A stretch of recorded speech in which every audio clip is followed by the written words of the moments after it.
Greetings. Today I will be doing something that you rarely get to do. I will release a game. Actually, perhaps releasing is a bit of a strong word. I should probably say make it publicly available. I mean, we've been playing this for more than 2 years now. But it's a kind of kill team Mordheim. And if that sounds interesting, stick around and I will tell you everything you need to know to get started. For free.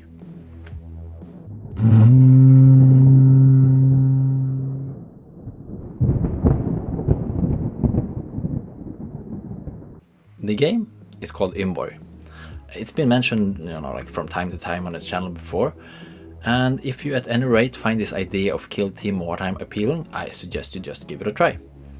It is for free, and all you need to play is 7 little fantasy warriors and some terrain, like a small board, 22 by 30.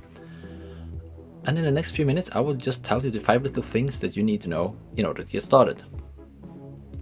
I will tell you why it exists, why it's free, your opportunity, a final note, and then where to find stuff. Why it exists. I like the format of Kill Team and I love the Mordheim aesthetics. And I looked around for a game to combine these two things, and they all kind of fall a bit short. I was quite surprised actually.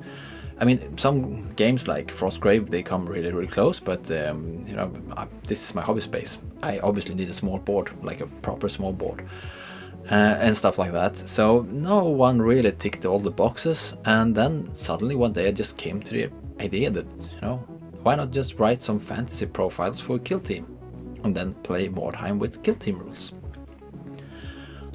That should not be too much work.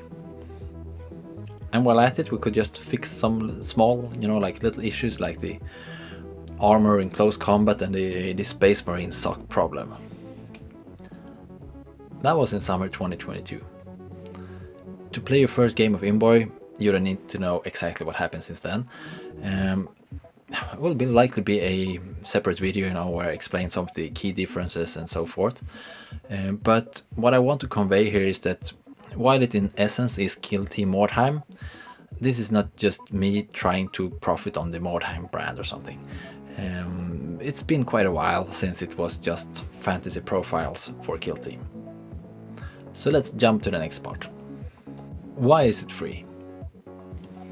It has taken us 3 years to create this core set of rules suitable for playing a modern game of Mordheim. You can tap into this as long as you keep 2 things in mind. Modest expectations. When I say us, I mainly mean me. There's also one other guy who has been doing a lot of the playtesting and help me out with suggestions and get me unstuck and so forth. But no one involved is a professional games designer.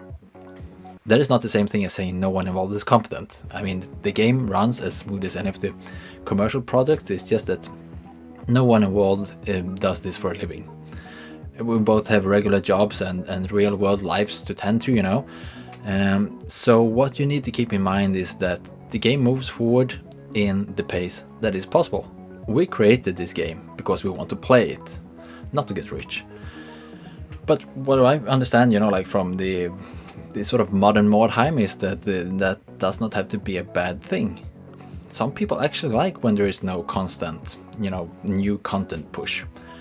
Ymborg inherently has a sort of limit that it does not move faster than a medium nerd with the real world life can handle. Feedback. The content of the game is still quite modest, and that is not by chance.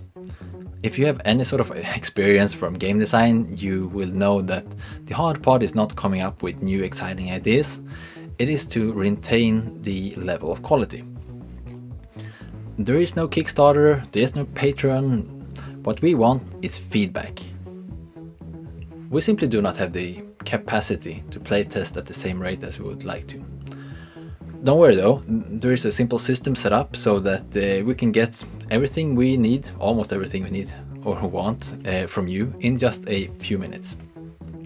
Your opportunity. If you help us playtest, you can really be a part of the game. if you want to bring your favorite Mordheim warband or make a version of the best Frostgrave scenario that really inspires you, you can make that happen. And if it's stable enough, proven itself, it can be, you know, like an actual part of the content. That is quite cool, actually. A final note. The idea of making this game publicly available has been around for quite a while, but it's been sped up a bit by the interest I got from my boards video, where I made a board for this game.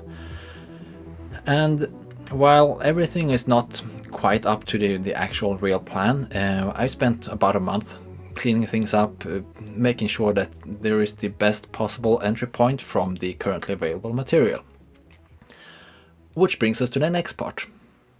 Where to find stuff. In the description below, there is an invite to a Discord server. Go there and go to the Read Me First channel. As simple as that. See you there.